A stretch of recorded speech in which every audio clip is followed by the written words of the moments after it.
పరిశుద్ధ గ్రంథంలో నుండి కొన్ని మాటలను ధ్యానం చేసుకున్నాం. కీర్తనల భాగము 26వ కీర్తన 9వ వచనం చదువుకుందాం. కీర్తనల భాగము 26వ కీర్తన 9వ వచనం. పాపులతో నా ప్రాణమును చేర్చకము, నరహంతకులతో నా జీవమును చేర్చకము. చాలు. ఇక్కడ భక్తుడైనటువంటి దావీదు తన హృదయంలో ఉన్నటువంటి ఒక కోరికను బయలుపరుస్తూ ఉన్నాడు. ఈ లోకంలో పాపులు ఉన్నారు, పరిశుద్ధులు ఉన్నారు. కాబట్టి తన ఉద్దేశము, తన హృదయంలో దాగినటువంటి ఆశను వెళ్ళబుచ్చుతూ ఉన్నాడు. చాలామందికి చాలా కోరికలు ఉంటాయి. ఫలానా చోటుకు వెళ్ళాలి, ఫలానా పని చేయాలి, ఫలానిది నాకు కావాలి. చాలామందికి ఈ లోకంలో అనేక రకాలైనటువంటి కోరికలు చాలా ఉంటాయి. అది మంచి కానీ చెడు కానీ ఏదో ఒక దాన్ని మనిషి ఆశిస్తూ ఉంటాడు, దాని కొరకు ప్రయాసపడుతూ ఉంటారు, పరిగెత్తుతూ ఉంటాడు. భక్తుడైనటువంటి దావీదు తన జీవితంలో తనకు కావాల్సినటువంటి దాని కొరకు ప్రయాసపడుతూ ఉన్నాడు. తన హృదయంలో దాగినటువంటి ఒక కోరికను వెల్లడిపరుస్తూ ఉన్నాడు. భక్తుడు అంటాడు, పాపులతో నా ప్రాణాన్ని చేర్చకము. అంటే దావీదుకు ఎరిగినటువంటి ఆలోచన ఏమిటంటే, పాపులకంటూ ఒక స్థలం ఉంది, పరిశుద్ధులకంటూ ఒక స్థలం ఉంది. దావీదు ఎరిగినటువంటి ఆలోచన ఏమిటంటే, పాపుల మార్గంలో నన్ను మాత్రం చేర్చొద్దు. చాలామంది అనుకుంటారు, తక్కిడో బిక్కిడో ఈ లోకంలోనే ఉన్నంతకాలం సంతోషంగా, సుఖంగా, సంతోషంగా, ఆనందంగా మనకు నచ్చినట్లుగా మనం జీవించి చచ్చిపోయిన తర్వాత ఎవరు చనిపోతూ ఉన్నాడు, మన కళ్ళ ముందు ఎందరో చనిపోతూ ఉన్నారు, పూడ్చిపెడతా ఉన్నారు, మరలా తిరిగి వచ్చి అర్పణలు చేసుకుంటూ ఉన్నారు. 4 రోజులు ఏడుస్తారు, తర్వాత మర్చిపోతారు. ఇదే కదా ఈ శరీరానికి కావాల్సింది. కాబట్టి శరీరం కావాల్సిన దాన్ని కోరుకొని శరీరానికి ఇష్టమైనట్లుగా, నచ్చినట్లుగా, తన యొక్క ఇష్టానుసారంగా జీవించడానికి ఎందరో వారి ఇష్టాలను నెరవేర్చుకుంటూ కొనసాగుతూ ఉన్నారు. దావీదు అంటాడు, నా ప్రాణమును మాత్రం పాపులతో చేర్చొద్దు. పాపులు అనంటే వాక్యం ఏమని సెలవిస్తుందనంటే, ఆజ్ఞ అతిక్రమమే పాపం. ఒక ఆజ్ఞ పరిశుద్ధ గ్రంథంలో నీ కొరకు, నా కొరకు జారీ చేయబడి ఉంది అని అంటే, దేవుడు మాట్లాడి ఉన్నాడు అని అంటే, మన కొరకు ఆ ఆజ్ఞను పెట్టి ఉన్నాడు అని అంటే, ఆ ఆజ్ఞను అతిక్రమించడం పాపముతో సమానం. ఆ ఆజ్ఞను అతిక్రమించడమే పాపమై ఉంటే వాక్యం ఏమైనా సెలవిస్తామో చదువుదాం. 1 యోహాను రాసిన పత్రిక, ఒక మాట చదువుదాం. 1 యోహాను రాసిన పత్రిక 3వ అధ్యాయం 4వ వచనం. పాపము చేయి ప్రతివాడును ఆజ్ఞను అతిక్రమించును, ఆజ్ఞ అతిక్రమమే పాపము. చాలండి. పాపము చేయి ప్రతివాడును ఆజ్ఞను అతిక్రమించును, ఆజ్ఞ అతిక్రమమే పాపము. ఎవరు ఆజ్ఞను అతిక్రమిస్తారంటే, పాపము చేయడానికి ఆలోచన చేసేటువంటి వారు. అందుకే ఆజ్ఞను అతిక్రమించడం పాపముతో సమానం. కాబట్టి ఆ పాపము ఏం చేస్తుంది తెలుసా? మనిషి యొక్క మార్గాన్ని వేరుపరుస్తుంది. దేవుడు కోరుకున్నటువంటి మార్గం వైపు నడిపించకుండా ఆ ఆజ్ఞ అతిక్రమించిన దాన్ని బట్టి అతని మార్గమును అతడు వేరొక మార్గానికి అతడు ప్రయాసపడతా ఉన్నాడు. అందుకే ఇంకొక మాట అంటాడు ఇక్కడ కీర్తనల భాగము 1వ అధ్యాయంలో, కీర్తనలు 1వ అధ్యాయం 1వ వచనంలో, దుష్టుల ఆలోచన చొప్పున నడవక, పాపుల మార్గమున నిలవక, అపహాసకులు కూర్చుండ చోటగా కూర్చుండక. చలండి. పాపుల మార్గముల గురించి వాక్యం ఏమైనా సెలవిస్తా ఉందంటే, పాపుల మార్గమున నిలువక. అతనికి అతిక్రమించేటువంటి ఆలోచనలు, అతిక్రమించేటువంటి మార్గాలు, అతిక్రమించేటువంటి మాటలు, అతిక్రమించేటువంటి క్రియలు కనబడుతున్నప్పటికీ అక్కడే నిలిచి ఉండటం కూడా పాపమే. అందుకే వాక్యం అంటా ఉంది, దుష్టుల ఆలోచన చొప్పున నడవద్దు. మన పాపానికి దగ్గర చేసేటువంటి ఆలోచన ఏమిటంటే, దుష్టుల ఆలోచన మనం నడవకూడదు, పాపల మార్గంలో నిలబడకూడదు, అపహాసకులు కూర్చున్న చోట కూర్చోకూడదు. ఎందుకు? 5వ వచనం అంటాడు, కాబట్టి న్యాయ విమర్శ అనేది ఒకటి ఉందట. ఏది? మంచి చెడు, ఇది తప్పు, ఇది కరెక్ట్, ఇదిగో ఈ మార్గంలోకి నువ్వు వెళ్ళు, ఇదిగో ఈ మార్గంలోకి నువ్వు వెళ్ళని న్యాయ విమర్శ చేసే ఒక దినం ఉంది. ఈ లోకంలో అందరూ కలిసి ఉన్నట్లుగానే మంచివాడు, కక్షన్నవాడు, క్రోధం ఉన్నవాడు, చెడ్డవాడు, అలాగే వినయం కలిగిన వాడు, ప్రేమించేవాడు, మంచి మనసు కలిగిన వాడు, అందరూ కలిసిమెలిసి ఉన్నట్టుగానే న్యాయ విమర్శ దినాన్ని కలిసిమెలిసి ఉండరట. ఒకరోజు ఉంది న్యాయ విమర్శ, తప్పేదో కరెక్ట్ ఏదో, ఒప్పేదో పాపమేదో నిర్ణయించే దినం ఒకటి ఉంది. ఆ దినము అనేది మనం గ్రహించుకొని న్యాయ విమర్శలో కాబట్టి న్యాయ విమర్శలో దుష్టులను, నీతిమంతుల సభలో పాపులను నిలువరు. ఎక్కడ ఉండరు? నీతిమంతుల సభలో పాపులు నిలువరు. న్యాయ విమర్శ దినాన. కాబట్టి భక్తుడు జ్ఞాపకం చేస్తున్నాడు, నీతిమంతుల సభలోనేమో పాపులు నిలవరు, న్యాయ విమర్శలో దుష్టులను, నీతిమంతుల సభలో పాపులను కూడా నిలవరు. కాబట్టి 2 మార్గాలు ఉన్నాయి. 2 మార్గాల్లో ఒక మార్గంలోనేమో పరిశుద్ధులైన వారికి, ఒక మార్గంలోనేమో పాపులైన వారికి దేవుడు కేటాయించాడు. ఆయన ఒకనొక దినాన న్యాయ విమర్శ చేసే దినం ఒక రోజు ఉంది. మనల్ని తప్పేదో ఒప్పేదో మనల్ని పరీక్షించేటువంటి ఒక సమయం ఉంది. ఆ సమయాన పాపులకు నీతిమంతుల సభలో స్థానం లేదట. భక్తుడు అది గమనించాడు. అయ్యో, 2 మార్గాలు ఉన్నాయి, ఇష్టం వచ్చినట్లుగా ప్రవర్తిస్తేనేమో ఒక మార్గం ఉంది, దేవునికి నచ్చిన మార్గంలో ప్రవర్తిస్తేనేమో మరొక మార్గం ఉంది. కాబట్టి న్యాయ విమర్శ దినాన ఒక రోజు ఉంది. కాబట్టి ఆ దినాన నేను ఎక్కడ ఉండాలో అక్కడ ఉండాలని భక్తుడు ఆశపడతా ఉన్నాడు. ఏమంటాడు కీర్తనకారుడు? 26వ కీర్తన, పాపులతో నా ప్రాణమును చేర్చకుము, నరహంతకులతో నా జీవమును చేర్చకము. అదండి, పాపులతో నా ప్రాణాన్ని చేర్చుద్దయ్యా, నరహంతకులతో నా జీవమును చేర్చొద్దు. ఏముందట? దేనికి భయపడుతున్నాడు? పాపులతో తన ప్రాణాన్ని చేరిస్తే కలిగే నష్టాలు ఏంటో ఒకసారి చూద్దాం. యెషయా గ్రంథము 1వ అధ్యాయము 28వ వచనం. యెషయా గ్రంథం 1వ అధ్యాయం 28వ వచనం. అతిక్రమము చేయువారును పాపులను నిశ్శేషముగా నాశనమగుదురు, యెహోవాను విసర్జించిన వారు లయమగుదురు. భక్తుడు గమనించినటువంటి నష్టాన్ని గుర్తెరుగుతూ ఉన్నాడు. ఇదిగో ఈ మార్గంలో వెళ్తే నాకు కలిగే నష్టం ఏంటో తెలుసుకోవడానికి ఇష్టపడతా ఉన్నాడు, నష్టాన్ని గ్రహిస్తూ ఉన్నాడు. కాబట్టి తన ఆశ ఏంటంటే పాపుల మార్గంలో నాకు స్థానం అవసరం లేదయ్యా అని అంటూ ఉన్నాడు. ఎందుకు? తనకున్న భయం ఏంటంటే అతిక్రమము చేయువారును పాపులను నిశ్శేషముగా నాశనమగుదురు.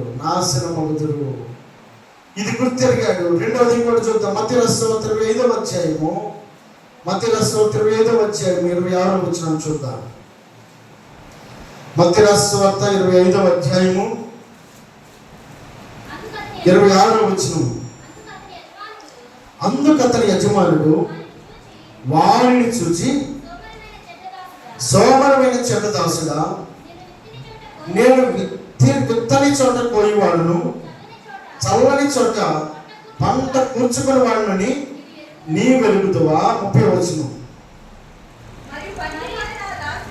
మరియు పనికి మాలిన ఆ దాసుని వెలుపటి చీకటిలోనికి త్రోసివేయుడి, అక్కడ ఏడ్పును పండ్లు కొరుకుటయు ఉండెను. ఎవరికి ఇస్తాను? చెడ్డ దాసులకి.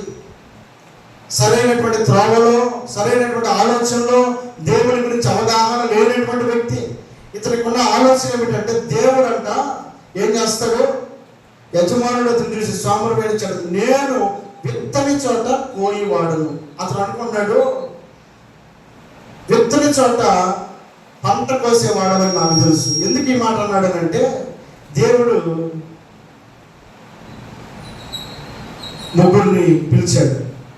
పిలిచి ముగ్గురికి కూడా, ఒకరికేమో 1 దేనారము, మరొకరికేమో 2 దేనారాలు, మరొకరికేమో 5 దేనారాలు ఇలా ఇచ్చి, నేను మరలా తిరిగి వస్తాను, వీటిని జాగ్రత్తగా ఉంచండి అన్నాడు. ఉంచమంటే 5 దేనారాలు తీసుకున్నటువంటి వాడేమో 5ను 10 చేశాడు. 2 తీసుకున్న వ్యక్తి ఏమో 2ను 4 చేశాడు. 1 తీసుకున్న వ్యక్తి ఏమో ఆ 1 తీసుకున్న మట్టిలో పొడిచిపెట్టి, పైగా ఆయననే మాట ఏంటంటే, నీవు విత్తని చోట కోయివాడము, చల్లని చోట పంట కూర్చుకున్న వాడమని నాకు తెలుసు, మరలా తిరిగి వచ్చాను అడుగుతామన్న సంగతి నాకు తెలుసు, కాబట్టి నువ్వు ఇచ్చిన రూపాయి అక్కడే, నువ్వు ఇచ్చిన ఆ 1 నాణ్యం అక్కడే పెట్టాను, ఇదిగో తీసుకో అంటే దేవుని గురించి ఏం చేశాడు? అవగాహన లేనటువంటి ఆలోచన చేశాడు. ఇప్పుడు తన స్థానం ఎక్కడ? దేవుడు ఎలాంటి వాడు? సరైనటువంటి గ్రహింపు తెలియనటువంటి వాడిగా ప్రవర్తించి, తన ఆలోచన కరెక్ట్ అన్నట్లుగా ప్రవర్తించినటువంటి వ్యక్తి. దేవుడు ఇచ్చినటువంటి స్థలం ఎక్కడనంటే, ఇదిగో ఆ పనికి మాలిన ఆ దాసుని వెలుపటి చీకటిలోనికి త్రోసివేయండి, అక్కడ ఏడ్పును పండ్లు కొరుకుటయు ఉండును. పనికి మాలిన చెడ్డ దాసుడు. స్థానం ఎక్కడ? చీకటిలో. ఆ చీకటిలో ఏముందట? ఏడ్పును పండ్లు కొరుకుటయు ఉందట. మరొక చోట చూస్తే ఆలోచన చేద్దాం. అక్కడ మధ్యలో 25వ అధ్యాయం 41వ వచనంలో, అప్పుడు ఆయన ఎడమ వైపున ఉండి వారిని చూచి, శపింపబడిన వాళ్ళారా, నన్ను విడిచి అపవాదికిని దాని దూతలకును సిద్ధపరిచిన నిత్యాగ్నిలోకి పోవుడి. నేను ఆకలి కొంటిని, మీరు నాకు భోజనం పెట్టలేదు, దప్పిక కొంటిని, మీరు నాకు దాహమే లేదు, పరదేశినై ఉంటిని, మీరు నన్ను చేర్చడం లేదు, దిగంబరినై ఉంటిని, మీరు నాకు బట్టలు ఇవ్వలేదు, రోగినై చెరసాలలో ఉంటిని, మీరు నన్ను చూడరాలేదు అని చెప్పును. అందుకు వారును, ప్రభువా, మేమెప్పుడు నీకు ఆకలి కొని ఉండుటైనను, దప్పిక కొని ఉండుటైనను,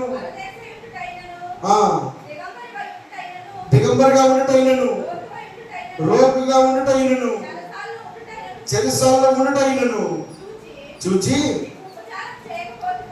నీకు ఉపచారము చేయకపోతుమని ఆయనను అడిగెదరు. అందుకు ఆయన, మిక్కిలి అల్పులైన మీరు ఒకరినైనను మీరు ఇలాగ చేయలేదు కనుక నాకు చేయలేదని మీతో నిశ్చయముగా చెప్పుచున్నాను నేను వారితో అనను. మీరు నీతిమంతులు నిత్య జీవమునకు పోవుదురు. వాక్యం సెలవిస్తూ ఉంది, వీరు నిత్య శిక్షకు, నీతిమంతులేమో నిత్య జీవానికి పోవుదురు. నిత్య శిక్షకు పాపులకు కలిగేటువంటి చివరి ఏంటి అంటే నిత్య శిక్ష.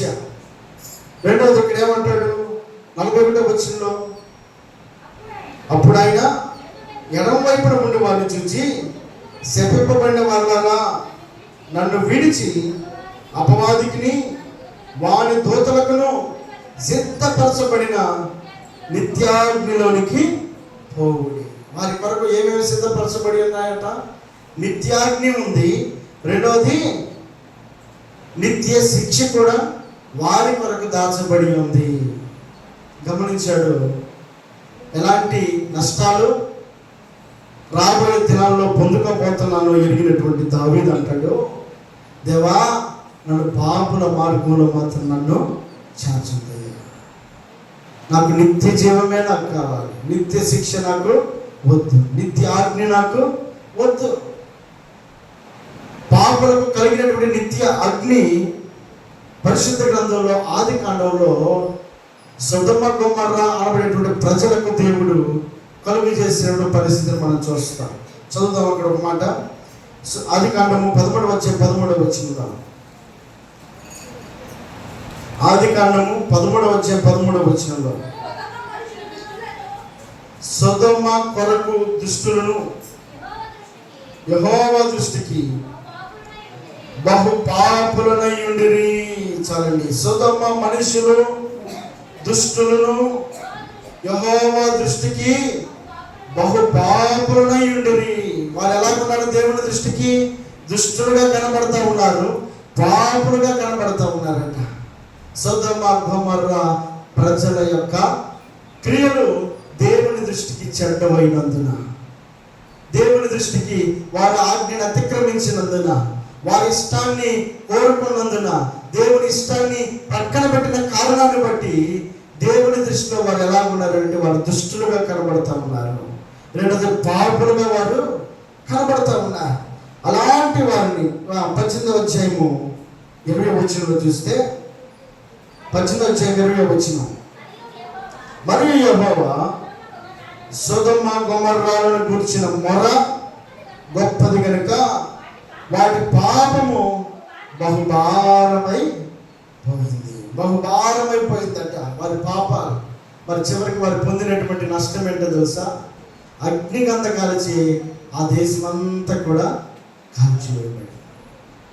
కారణం ఏంటంటే వారు దుష్టులుగాను పాపులుగాను దేవుని దృష్టికి వారి క్రియలు కనబడతా ఉన్నాయి. కాబట్టి వారు పొందినటువంటి చివరికి నష్టం ఏంటంటే అగ్నిగంధ కాల్చి ఆ దేశం అంతా కూడా కాల్చివేయబడిందట. ఈ వచన కాల సమయంలో భక్తుడైనటువంటి దావీదు యొక్క కోరిక, దావీదు యొక్క ఆశ ఏమిటంటే, దేవా నన్ను పాపులతో చేర్చు. పాపులతో చేరిస్తే కలిగేటువంటి నష్టాలు ఏమిటో కలిగినటువంటి వాడుగా ఉన్నాయి. మరి పాపులతో చేర్చొద్దని చెప్పని అడగటం మాత్రమే కాదు, మరి అతని క్రియలు ఎలాగ ఉన్నాయి అంటే సరిపోద్దా? దేవా నన్ను పరలోకానికి తీసుకెళ్ళయ్యా ఆ మాట అంటే సరిపోద్దా? ఆ మాట అనగానే పరలోకానికి వెళ్ళిపోతావా? ఆశ మంచిదే, ఆశకి తగినట్లుగా ఉండాలిగా. నేను కలెక్టర్ అవ్వాలని నాకు హృదయంలో ఆశ ఉంది, దానికి తగినటువంటి చదువు సంఖ్య లేకుండా ఉంటే అక్కడ దాకా పోగలుగుతానా? పొద్దుగొక్కులు నాకు కలెక్టర్ కావాలని అనుకుంటే నేను అవుతానా? ఏం చేయాలి? దానికి తగినటువంటి ప్రయాసం కూడా అవసరమైంది. భక్తుడు అంటాడు, దేవుడు నన్ను పాపులతో చేర్చొద్దు. చేర్చను కానీ మరి నీ క్రియలు ఎలాగా ఉన్నాయి? అందుకే అంటాడు 1వ వచనంలో 26వ అధ్యాయంలో 1వ వచనం అంటాడు, కీర్తన భాగం, యెహోవా చాలుదాం. అక్కడ ఏమంటాడు? అక్కడ తన క్రియలు ఎలాగున్నాయి? మొట్టమొదటిగా పాపులతో చేర్చద్దన్న దావీదు యొక్క క్రియలు తనను తాను పరిశీలన చేసుకుంటా ఉన్నాడు, తను పరీక్షించుకుంటా ఉన్నాడు, తను సరి చేసుకుంటా ఉన్నాడు. తను ఏ స్థితిలో ఉన్నాడో ఆశ కలిగి ఉండటం తప్పు కాదు, కానీ ఆ ఆశకు తగినటువంటి క్రియలు కూడా అవసరమైందని ఎరిగినటువంటి దావీదు చేస్తున్న పని ఏంటి అంటాడు, యెహోవా నేను యథార్థవంతుడనై.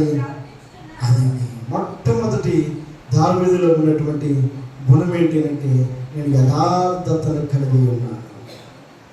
పాపులతో చేర్చొద్దు అన్న దావీదు ఏమంటాడు? అక్కడే 19వ వచనంలో ఏమంటాడు? పాపులతో నా ప్రాణమును, మరి పాపులతో చేర్చకుండా ఉండబడాలి అంటే దావీదు ఎలా నడుచుకుంటున్నాడట?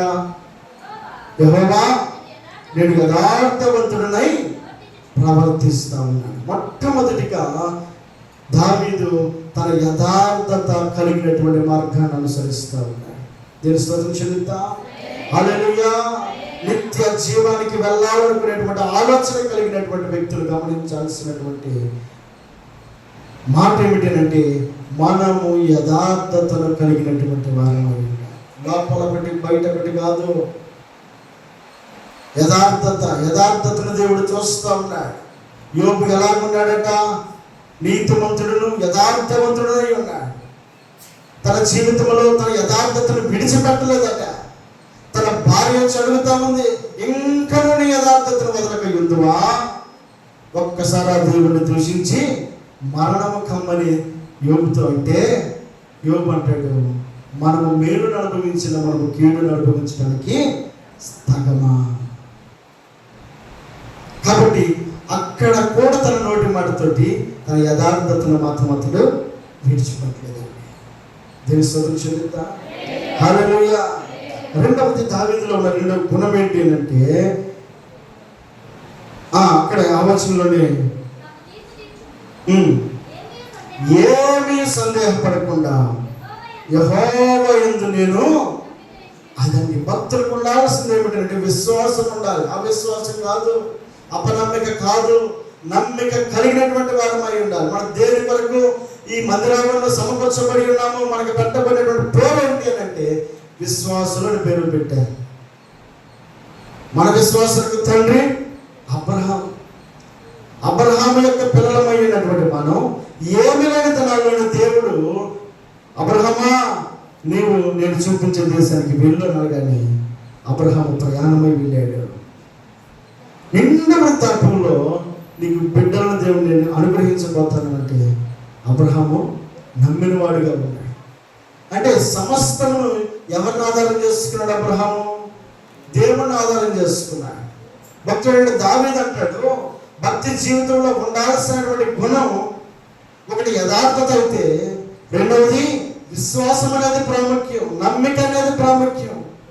భక్తుడు అంటాడు కదా, ఏమీ సందేహపడకుండా యెహోవా యందు నేను నమ్మిక ఉంచి ఉన్నాను. సందేహం అనేదే లేదట. దేవుని మీద నమ్మిక కలిగిన వాడిగా ఉన్నాడు. మూడవది తనలో ఉన్న లక్షణం ఏంటి అని అంటే, 3వ వచనంలో నీ కృప నా కన్నుల ఎదుట ఉంచుకొని ఉన్నాను. కృప అనంటే ఏంటి? మనం సంపాదించింది కాదు, దేవుడు ఇచ్చేది, దేవుడు ఉచితంగా ఇచ్చేది. ఈరోజు నీవు నేను క్షేమంగా ఉండగలిగాము అంటే దేవుడు ఇచ్చినటువంటి కృపే. ఆయన కృప లేకపోతే మనం ఏమైపోతామో, ఏ దినాన ఏ క్షణాన మన జీవితాలు కనుమరుగైపోయిందేమో. దేవుని కృప ఎప్పుడు మనం జ్ఞాపకం చేసుకునే వారమైనా. భక్తులకు ఉండాల్సిన 3వ లక్షణం ఏంటంటే దేవుని కృపను జ్ఞాపకం చేసుకోవాలి. దేవుని క్రియలను, దేవుని మంచితనాన్ని, దేవుడు మన పట్ల చేసినటువంటి మంచి ఉపకారములను మనం తప్పక జ్ఞాపకం చేసుకునే వారమై ఉండాలి. నాకేం చేశాడు అనేటువంటి శారీరక ఆలోచన కాదు, కానీ దేవుడు మనకి చేసిన దాన్ని జ్ఞాపకం చేసుకుంటూ మనం వర్ణించడానికి కూడా సరిపోయినటువంటి వారం కాదు. ఒక్కసారి జ్ఞాపకం చేసుకుంటే మనం ఎరుగని దినాల్లో నుంచి, ప్రారంభపు దినాల్లో నుంచి, తల్లి గర్భంలో ఉన్న పిండము కానించి ఆయన యొక్క ప్రణాళికలో మనం ఉన్నాం కనుక నేటి దినాన ఇన్ని సంవత్సరాలు ఆయన కాపుదలలో మనం భద్రపరచబడగలుగుతాం ఉన్నాం. ఆయన కృప లేకపోతే ఏ క్షణం రాలిపోయే వారము. తల్లి గర్భంలోనే ఎంతోమందికి మనం చూస్తూ ఉంటాం. 2 సార్లు అబార్షన్ అయిందయ్యా, 2 సార్లు కాన్పు పోయిందయ్యా, 4 సార్లు, 5 సార్లు, 7 సార్లు ఎంతోమంది ఆ గర్భాన్ని కోల్పోయిన వారు ఎందరో ఉన్నారు. నీ తల్లి గర్భంలో నిన్ను కాపాడి దేవుడు నీకు చూపించినటువంటి ఈ కృపను బట్టి కదా నేటి దినాన్ని మనం సజీవ లెక్కలు నిలబడడానికి ఆయన కృపను బట్టే కదా. కాబట్టి మన ఎదుట మనం కనపడాల్సింది ఏమిటంటే దేవుని కృపను మన కళ్ళ ఎదుట పెట్టుకొని ఉండాలి. ఆయన నాకేం చేశాడు? తిరస్కారమైనటువంటి మనస్సును కలిగిన వారుగా ఉండకూడదు. ఆయన ఏమి చేయకుండానే మనం బ్రతికి పట్టగట్టుగలుగుతాము. ఆయన కృప కాదా మనం పని చేసుకోగలుగుతాము అనంటే, సజీవ లెక్కలు నిలబడి ఉన్నామంటే ఆయన కృప కాదా? కాబట్టి భక్తులు అంటాడు కదా, దేవా నీ కృప నా కన్నుల ఎదుట మర్చిపోయినవాడు కాదు. ఆయన కృపను గుర్తు తెలియనటువంటి వ్యక్తిగా అతను ప్రవర్తించడం లేదు. ఆయన కన్నులు ఎదుట పెట్టుకున్నాడట. తన కళ్ళ ముందు కనబడుతుంది కేవలం దేవుని కృపే. నీవు లేకపోతే నా జీవితము కనుమరుగైపోయేదని ఆయన కృపను కళ్ళ ముందు పెట్టుకొని బ్రతుకుతా ఉన్నాడు. దేవుని స్తోత్రం చెల్లిద్దాం. హల్లెలూయా. కాబట్టి దాని కింద లైన్లో మనం చదువుదాం. నీ సత్యమును అనుసరించి నడుచుకొనుచున్నాను. సత్యమును అనుసరించి నడుచుకుంటా ఉన్నాడట. సత్యము అంటే దేవుని వాక్యం. దేవుని యొక్క వాక్యమును అతడు అనుసరించి నడుచుకుంటా ఉన్నాడు. నమ్మదగినటువంటి దేవుని వాక్యాన్ని ఆధారం చేసుకుని భక్తుడైనటువంటి దావీదు అతడు ఆ సత్యమును అనుసరించి నడవడానికి అతడు ఇష్టపడతా ఉన్నాడు. దేవుని వాక్యాన్ని అనుసరించి నడవడానికి ఇష్టపడతా ఉన్నాడు. దేవుని వాక్యము తగినట్లుగా తన ప్రయాణాన్ని కొనసాగిస్తూ ఉన్నాడు. భక్తుడు అంటాడు కదా, దేవా నీ వాక్యము నా పాదములకు దీపము అని అంటా ఉన్నాడు. దేవుడి యొక్క వాక్యము మనలను సరిచేసేదయ్యింది, మనలను క్రమపరిచేదయ్యింది. కాబట్టి భక్తుడు అంటాడు, దేవుని సత్యమును అనుసరించి నేను నడుచుకుంటాను. అనేకులు దేవుని యొక్క ధర్మశాస్త్రమును అనుసరించక వారి ఇష్టానుసారంగా ప్రవర్తించినటువంటి వారిని ఎందరో మనం గమనిస్తూ ఉన్నాం, మనం ఆలోచన చూస్తూ ఉన్నాం. దేవుని వాక్యానికి విరుద్ధమైనటువంటి ప్రవర్తన కలిగినటువంటి వారు ఎందరినో మనం చూస్తూ ఉన్నాం. వాక్యానుసారమైనటువంటి జీవితంలో అవకాశం ఇచ్చినటువంటి వారు భక్తుడైన దావీదుని ఈ మధ్యాహ్న కాల సమయంలో దేవుడు జ్ఞాపకం చేసుకుంటా ఉన్నాడు. దావీదు నోరు తెరిస్తే దేవుని యొక్క స్తుతి గానాన్ని, దేవుని మహిమపరిచేటువంటి, దేవుని ఘనపరిచేటువంటి దరిదాపు 1000 కీర్తనలు భక్తుడైన దావీదు రాశాడు. అనేకం కనుమరుగైపోయి చివరికి కొన్ని కీర్తనలు మాత్రమే, మొత్తం అన్ని కీర్తనలు కలిపితే 150 కీర్తనలు మనకు దొరికాయి. మిగిలిన కీర్తనలన్నీ కూడా కనుమరుగైపోయాయి. ఎక్కడ ఏ కీర్తన చూసినా కూడా కుమారుడు తరివేసిన దేవుడే, దావీదు సింహాసనం ఎక్కించిన దేవుడే. ఏ పరిస్థితి, సంతోషంలో దేవుడినే జ్ఞాపకం చేసుకునేవాడు, దుఃఖంలో కూడా దేవుడినే జ్ఞాపకం చేసుకునేవాడు. కాబట్టి భక్తులు అంటాడు కదా, దేవా నీ సత్యమును అనుసరించి నేను నడుచుకుంటున్నాను. 4వది అక్కడ అంటాడు, 4వ వచనంలో, పనికి మాలిన వారితో నేను సాంగత్యం చేయను. పనికి మాలిన వారితో సాంగత్యము నేను చేయను, సహవాసము చేయను. దేవుని వాక్యం ఏమని సెలవిస్తాం? ఇందాక చదివినటువంటి మాట, పనికి మాలిన వారితో వీడిని తీసుకెళ్ళి చెరసాలలో వేసి వాడికి ఆ చీకటి గదిలో వాడిని పెట్టమని చెప్పినటువంటి ఆలోచన మనం గమనించలేదా? ఎవరికి స్థానం? చీకటి గదిలో పనికి మాలిన వారికి చీకటిలో ఆ గదిలో వారికి ఆ స్థానం. ఆ స్థానంలోకి వెళ్ళే వారితో మనతో సహవాసం ఏంటి? మనకి సహవాసం ఏంటి?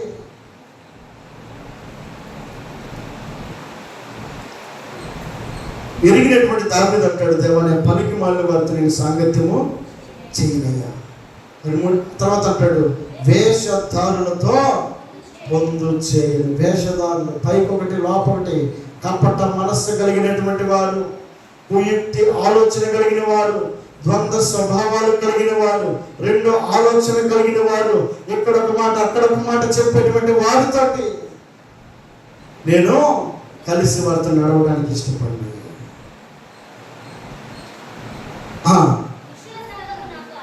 దుష్టుల సంఘము నాకు అసహ్యము. వారు దుష్టులని తెలుసు,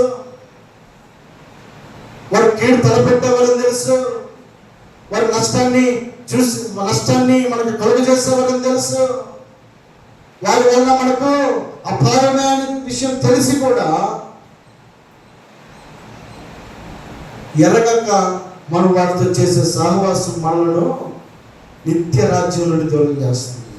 ఎరిగినటువంటి దావీదు అంటాడు, దేవా దుష్టుల సంఘము నాకు అసహ్యము. కీర్తనల 1 ఏమనుంది? దుష్టుల ఆలోచన చొప్పున నడవకూడదు. కాబట్టి భక్తుడు అంటున్నాడు, దేవా దుష్టుల సంఘము నాకు అసహ్యమయ్యా. తర్వాత భక్తిహీనులతో సాంగత్యము చేయను. భక్తిహీనులు మనం చేసేటువంటి భక్తిని దిగజార్చేవారు. ఏమంటారు? నువ్వు ప్రార్థనకి వెళ్తున్నావు, నువ్వు చేసింది పొందుకున్న మేలేంది, నీకు కలిగిన లాభం ఏంటి, నీ నష్టం తప్పితే వచ్చే లాభం ఏమైనా ఉందా? చూడు, నేను ఎలాగున్నానో, భక్తి లేకపోయినా, దేవుడు లేకపోయినా, దేవుడిని అనుసరించకపోయినా నేనంటున్నాను, మీరు కూడా అట్లాగే ఉన్నారు కదా. ఇది భక్తిహీనుల యొక్క ఆలోచన. భక్తిహీనులు ఇప్పుడు చదువుకునే దగ్గరికి వెళ్ళి, నేను చూడు పనికి వెళ్ళి ఎట్లా సంపాదిస్తా ఉన్నా, నువ్వు బడికి వెళ్తున్నావు, ఏం ప్రయోజనం అని చెప్పారంటే అది అజ్ఞానమా లేకపోతే ఆలోచన కలిగిన మాట? చదువుకుంటే దానికి తగినటువంటి జ్ఞానం దేవుడు అనుగ్రహిస్తాడు. డబ్బు ఒక్కటే కాదుగా ప్రాముఖ్యత. కాబట్టి దుష్టులతోటి అతడు అంటున్న మాట ఏమిటంటే, ఆయన అంటాడు, భక్తిహీనులతో సాంగత్యము నేను చేయను. భక్తిహీనులతోటి మనం సాంగత్యం చేస్తే, సహవాసం చేస్తే, సహజంగా పెద్దలు అక్కడ ఇక్కడ అనేటువంటి మాట ఏంటంటే 6 నెలలు సహవాసం అట అతనితో చేస్తే వీడు వాడన్నా అవుతాడు, వాడు వీడన్నా అయిపోతాడు. సహవాసం చాలా ప్రాముఖ్యమైనది. మనం చేసే సహవాసం ఏదో అది మన భక్తి మార్గం వైపు నడిపిస్తూ ఉందా, భక్తిహీనత వైపు మనం నడిపిస్తూ ఉందా?